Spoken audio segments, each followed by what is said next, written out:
Hello, mutants! This is Mutoid's Mega Mutant Review of Warframes. Now, before I begin, I just want to say, in the spirit of the Tenacious D movie, I fucking love this game. This is the best game ever, period! Ladies and gentlemen, Warframe! So with that out of the way, here we have, this is literally the menu. I've never actually seen a hub menu like this. Basically, you're an alien being called a Tenno, which is basically a faceless being, and you basically have to clear the galaxy of, clear the solar system of these things called the what were they? The Garen? It's not Garen. It's no, I don't want to start. Shit. Oh, that was close. I don't want to do that. Grenine. That's the one. You fight against the Grenine and other things like the Infectoids or the Corpus. But basically, it's a third-person shooter, but very special in the fact that there are no levels. Everything is based on your equipment, much like another game I showed you a while ago. No. The Secret World? No. Did I do a review on that? I mentioned I got it, I think.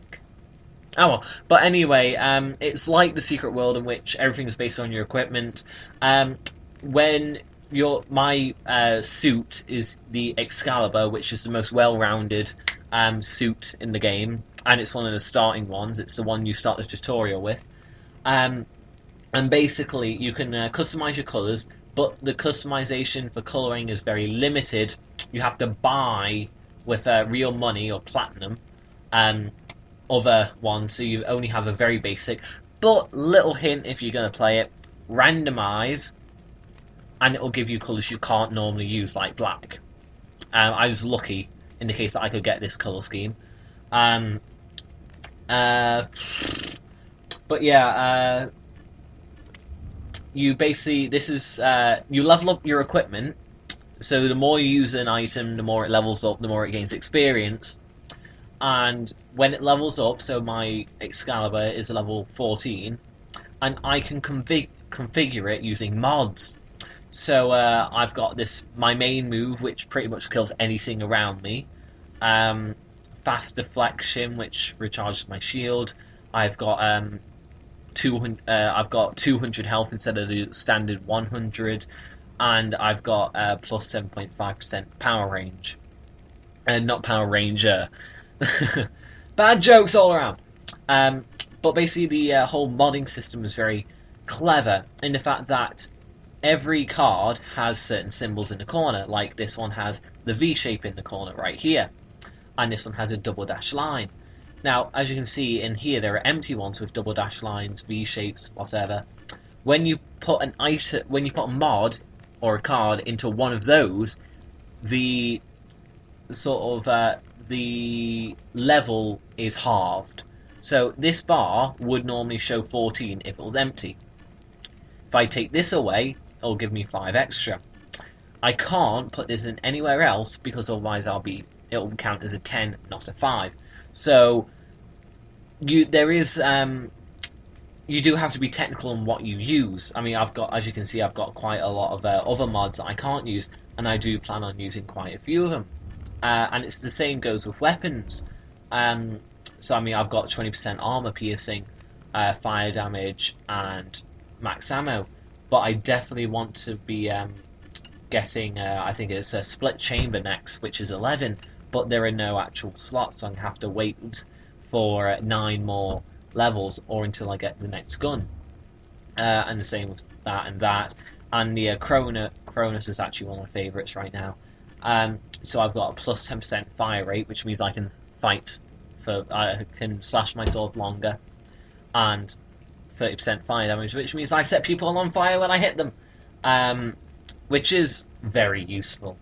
You can also customize the color of your weapons, apart from ones you really mod. This one is stuck with the green, apart from the little red ball right there. You can change the color of that, but it's not that much of a difference.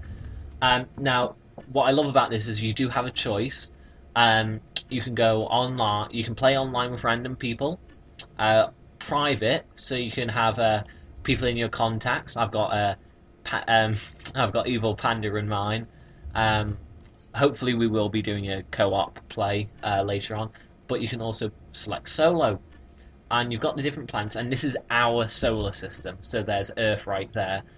So you've got everything, and yeah, even though Pluto isn't a planet, I like to think it is, but it is there, and it is constantly spinning. And the first place you unlock is Mercury. As you can see, I've fully completed it, but as an example, I'll use this. Let's see, level 1. Okay. So it gives you a countdown. If you're online, it would wait until it's found a party, much like any other game. Then you'll start. Now, this is very special in the fact that loading times are very quick, by the way.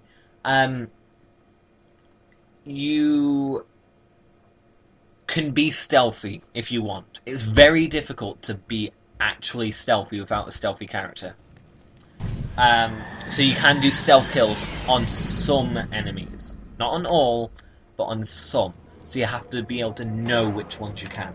Like, the Infectoid faction, you can't stealth kill them. But yeah, this is mainly everything. You can sneak around, even if you sprint right past an enemy, they will not notice you. And it's a good idea to explore around. You can. Oh, by the way, it's also got free running. I will tell you that straight away. You can run along walls.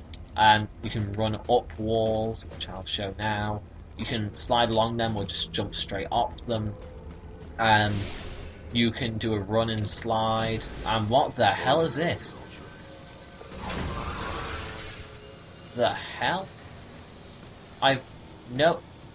Well, it is Easter, but I mean that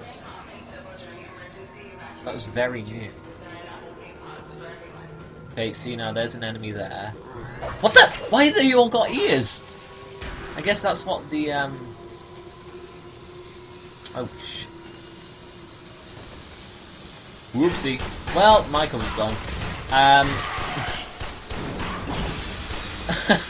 Now that's getting into the Easter spirit.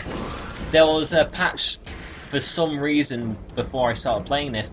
Now I know what it was for. That is certainly interesting.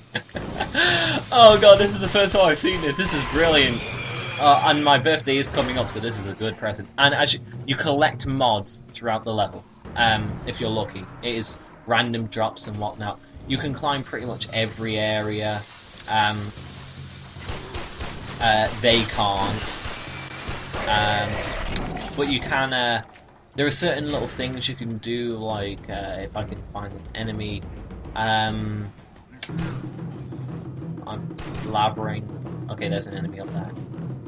What you can do is you can actually charge up your sword attack and do a one-hit kill and just chop them in half right out. You can also... great, there's an army coming. You can do a bit of sniping. You can just completely ignore enemies, go straight to the objective, but then you don't really earn much experience. You can slide and gun. If you're sprinting and you jump and you start shooting, you will start diving, which is pretty cool. You do only start out with the basic sword, which is the Skarner, and the assault rifle, which is this, and a pistol. And it's different from the average game. You don't use the scroll wheel to change your weapons. You press F, which I think is It was hard to get used to, but it's very useful in a way. So as you can see, there are different enemy types. The ones who try to do melee are easier to kill. The ones that are yellow, they have shotguns, so it's best to stay far away. So on and so forth. And there's cover everywhere, so... if you do an aerial attack, it won't always one-hit kill them, but if you do an aerial attack, well, I'll show you now. Aerial attack will smack them to the... Okay, no, it didn't. Great, as soon as I try and show something, it doesn't work. I honestly just love this game so much. I mean, Panda showed me it a couple days ago, and, well, I'm already better than him at it. And, yeah, you can always tell when speak English! When one of them is sneaking up on you, because you'll hear the saw buzzing. But things do start to change every now and again. There'll be, later in the game, there are snipers. They aren't very good, but there are snipers. Then there's, when you go against your first proper boss, there'll be sort of mini boss versions of them. They'll run up, teleport, and try and hit you, and they can kill you quite easily in 3 hits. And there are also minigunners, and they are annoying as hell. Of course, that's just for the Grenier. There's so many. I'll actually show you my radio javelin skill right now. The attack, and it basically destroys everything near me. Obviously, he wasn't close enough, but with that plus 7.5% power range, God's sake, die! That, you know, area of effect does improve ever so slightly. And obviously, as you can see, the automatic rifle isn't actually that fast, but that's because it's built for more. It's helpful for snipers as well, because you don't have access to sniping weapons straight away, apart from maybe the pistol.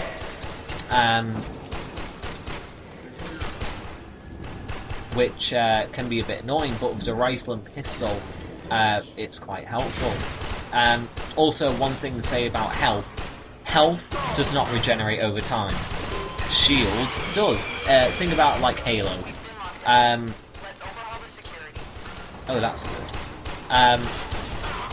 But you can pick up health drops that give you back 15 health. Obviously, it's a godsend that I've got this plus 186. I don't know how I would have survived without it in some cases.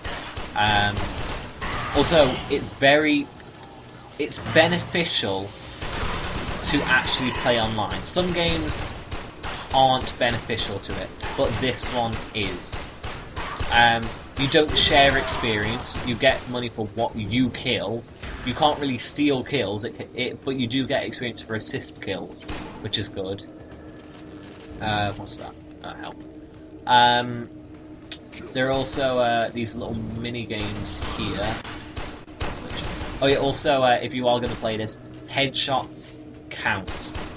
Most enemies, especially the Infectoid, you have to headshot them, otherwise they're not going to die. Now we've got these mini games here, which you have to do. You need to do to actually unlock doors at times when they lock you out. And we'll. Oh God, what have I missed? I've gone the wrong way. Maybe. Or have I gone backwards? I've gone backwards. Damn it. Yeah, make sure you always know where you're going, like I don't. Oh, it's here!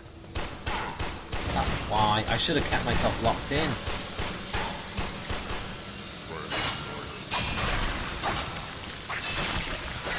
Okay, die.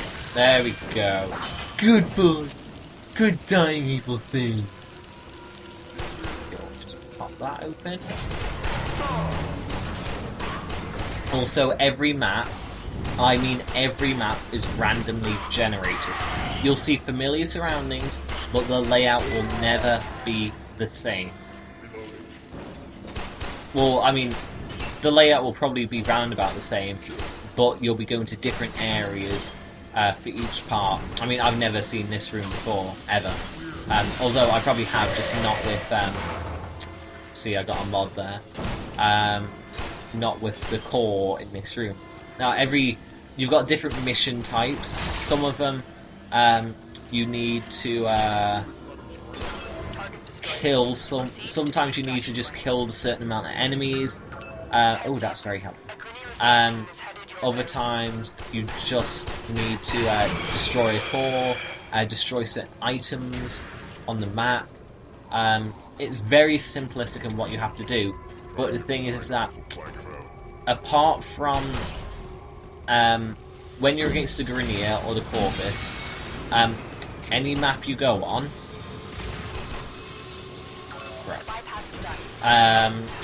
will have unlimited enemies, basically. Unless you clear a room out, then enemies will keep on coming.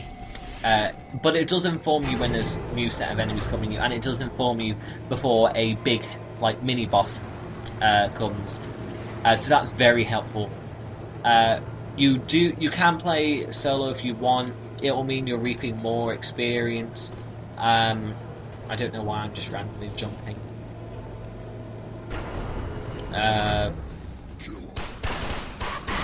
Obviously these guys are very big, so they're not good at hiding at all.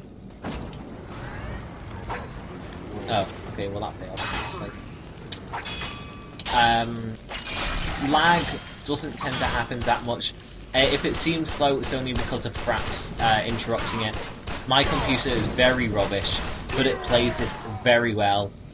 Even with most of the settings turned down, I can assure you it plays very well. That's why I've got it, so that it can actually run. It plays very well, and you can still see quite a lot of detail in it. Wow, 17 minutes in. So it seems as if I've got 3 minutes and 15 seconds. I never noticed that timer. I'm just going to skip most of the enemies. Sometimes you do get caught on stairs, which is annoying, but that's only when you're sprinting. You can do little acrobatics here and there. Okay, elevator time. Yay. Elevators are your friends. Enemies cannot go... Well, enemies can go in elevators, but they can't send an elevator down once you've gone in it. So if you've gone through an elevator, then nothing will ever be behind you for a while. But the enemies always seem to find a way. They just randomly appear at times. Like that. That was a perfect example. But he obviously came through that door there. Also, make sure you explore as much as possible. You get ammo refills. And, I mean, I'm at... I know I've said this before. But I'm at the point... But this is a different point. I'm at a point in the game where I'm low on ammo by the end of the match. Even when I'm playing multiplayer, and especially against boss characters, because it does drain your ammo a lot, which is why headshots count. Because you can see how little damage I'm doing until I start hitting the head. 17, there we go. Oh, wrong way. You know what, I think this is near the end of the map now. Maybe. I could be wrong. Oh wait, no, this is the end. Yeah. Run past these dudes. Shit. Run up here. Come on, run up here. There we go. And now I'm gonna take them down. Maybe. They live here. Actually, I have enough. There we go. So as you can see, that skill takes up all of my sort of blue bar. You're given your 4 main skills at the very start of the game, but you can't use any of them apart from maybe one of them straight away. So yeah, you get a mission complete scene, and you do get a little cinematic, which I think is quite cool. You can also see how much experience you've earned. Obviously, I'm not earning a lot, that's because I'm on a low-level mission, but that was just to show you. There's not many difficulty spikes. apart from bosses and special enemies, I mean, my bane, I guess, would be the Corpus Shockwave bows, which are basically sort of Tenno size um, mecha with legs that just send a shockwave and you have to run away. There's no way you can get through it, otherwise you'll just be ragdolled and open to attack. And also the Grineer shield bashers, the shield Grineer, because I'll tell you now, they are weak to melee attacks. However, they do have a tendency for once they start running at you, you have to run away. Otherwise, they will hit you with their shield. There's no way to dodge it unless you run away. They'll hit you with your shield, you'll ragdoll, and they'll take away your shield straight away.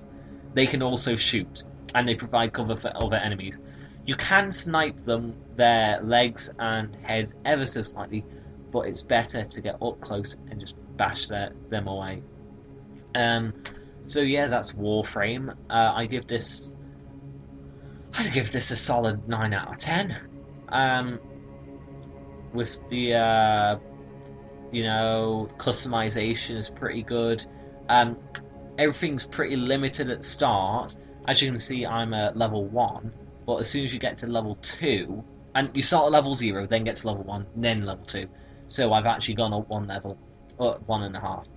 But as soon as I get to level 2, you can get more weapons. You can buy more weapons, rather. I suggest you save your money mainly for modding, because what you can do is you can fuse mods together.